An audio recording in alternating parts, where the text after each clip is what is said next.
Internet! Hello, you absolute lovelies. Let's talk all about Spider-Noir episodes 1, 2, and 3 because they're releasing these all at once. Now, this is a tricky release model because some are on MGM and then they're going to release it on Amazon like a day and a half later. So I'm probably going to release this as the MGM release because that's all of them, and then the next couple days as it gets on Amazon, release the other parts. So we're going to figure that out as we go, but this is a full release of all 8 episodes on both of those streaming services, and it is a very intensely pulpy noir, actual noir experience. So the pacing is really interesting because it is something that, there's going to be spoilers for the first 3 episodes. Spoilers because I'm going to talk full context of the episodes, but it's a really interesting tone to the show because it's clearly meant to be released weekly. This is a show that feels so like that era in a very authentic way, but it also has previously ons. It also has cliffhangers at the end. This is a show that was clearly meant to be digested and experienced. So I'm really curious how people are digging it. I'd love to know in the comments what you're thinking because it feels like something that would be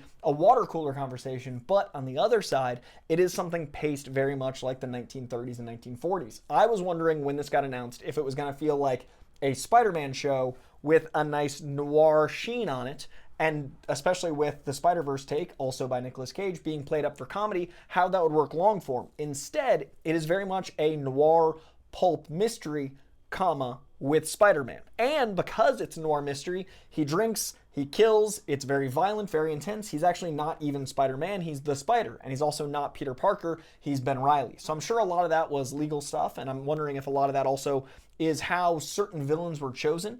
So far, we've had Sandman. We've had, recently, near the end of the second episode, Tombstone be fully revealed when you heard Lonnie. Hopefully a lot of you fellow nerds were like, Lonnie Lincoln, it's going to be Tombstone. But we got Tombstone as well. And those characters in this use feel like very much a piece of the time as well, in that they're like misunderstood monsters. We don't really have villains in Spider-Man's traditional rogues gallery of Sandman, the dearly departed Molten Man, and of course our Tombstone. They're more of the people defending their land, their home, their people. And I really love that it feels more like, they even reference Boris Karloff, a monster story of these misunderstood people that are trapped. And also being the setting, it is the 1930s, 1940s. This is post-World War I, leading into World War II.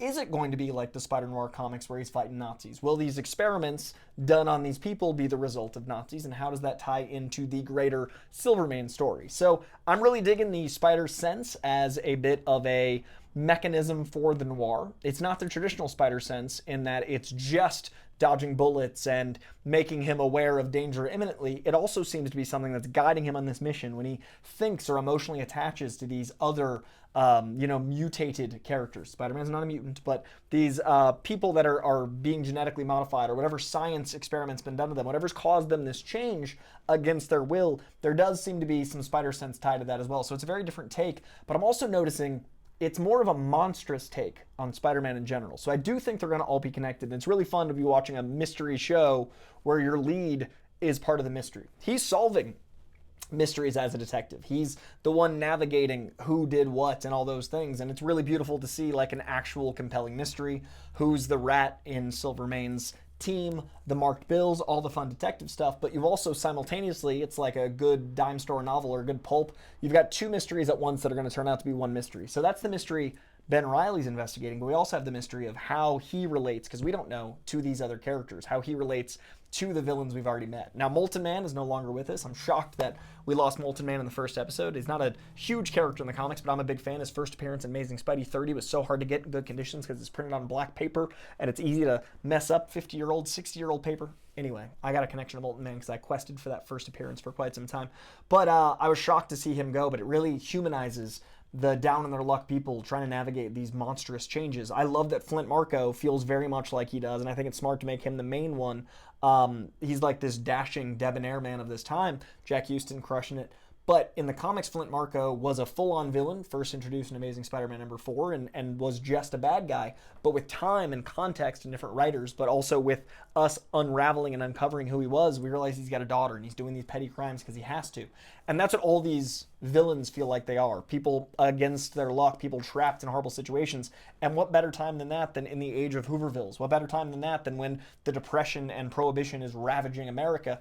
And that ties perfectly into Spider-Man Noir being more on edge, more willing to do whatever it takes, more violent and up against the wall. And I liked that 5-year distance from the loss of Ruby. I like the feeling of mesmerized by our Cat Hardy versus Black Cat. I like all these things in this time, but it's really cool to see that they're way more authentic to the time in making a truly noir show that happens to feature familiar characters than making a Spider-Man show and doing some noir tropes. I think Sin City is a beautiful middle ground where it's very approachable and it's very noir, but it's very much a modern thing, even though it's 20 years old now. This feels to me like it could be from that time if somehow Spider-Man and these special effects and, sound skills existed. It's very clean audio, but it is so authentic from the little bit I know of this time. My fiance loves this time, loves this world. I don't know it that well, but it to me feels very much of this time, and it's cool to use elements of characters but not be beholden to their rules. Tombstone would not be, even in the broadest sense, usually an anti-hero, but between this and Your Friendly Neighborhood Spider-Man, we're getting a lot more context for Tombstone. We're really having a lot more of character evolution of who he is than just like he's a bad guy. Now in the comics, obviously he's got a daughter, he's got more layers than that, but he's very much a bad guy in the comic books. Here, it seems to me he's going to shape up to be one of the good guys, and I'm curious what that means going forward. Now, end of episode 3 is Brendan Gleeson's Silvermane, who I'm digging. I like the choice to make him Irish as opposed to, I think he's leaning more Italian in the bad guy mafia sense. In the comics, he's obsessed with immortality. His first appearance is not long after Kingpin, actually. I think it's like 60 something. And there's this Kingpin's first is 50. He's in the 60s. And there's this tablet that grants immortality that he's after. So he's craving power in the form of immortality. And then over time, he evolves into like this crazy rich industrialist, more Norman Osborn vein, but like takes his whole body, turns it into an android. Very different character. I was wondering if they'd go more cyberpunk. Are we going to develop him that way? Or is it just going to be the quest for power that anchors him as Silverman? Is it going to be that lust for immortality in another way? And I'm really curious what his arc is going to be. But this third episode, ends with an actual cliffhanger. They've all ended with cliffhangers. I really wish it was weekly. But it ends with a cliffhanger with the shot going off and not knowing who he shot because Ben Reilly needed to dig a second grave. So very pulpy ending, very noir ending. Each of the episodes has had a wonderful ending. And again, they've had previously ons to make me think this was meant to be weekly. I don't know if people's attention spans are suited for 8 weeks of a slow burn noir.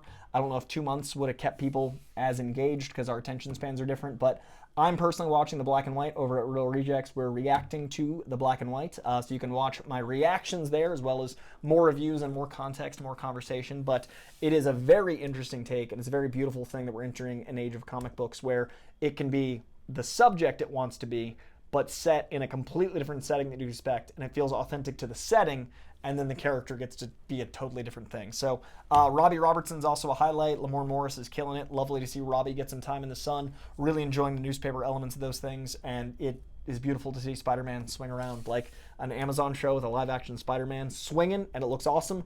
Very excited to see more of this. Stay tuned for episode 4 in the next video. Going to do 4, 5, and 6. Not sure, like I said at the top, when and how I'm going to drop this because MGM got it 2 days before Amazon, but I know a lot of you might watch it on Amazon, so I might do that video tomorrow, depending on when you're watching this, and then have the final 2 out the day Amazon drops, depending on how all this goes. Either way, let me know in the comments what you think of these first 3 episodes. Let me know how you're enjoying the vibe and the tone so far. Are you more familiar with noir? Is this authentic? I'd love to know. Let me know in the comments. Please leave a like on this video, and if you want to see more comics, movies, TV, any of that pulp culture stuff, hit that subscription bell if you're not already. I appreciate you. We'll see you for more. Bye.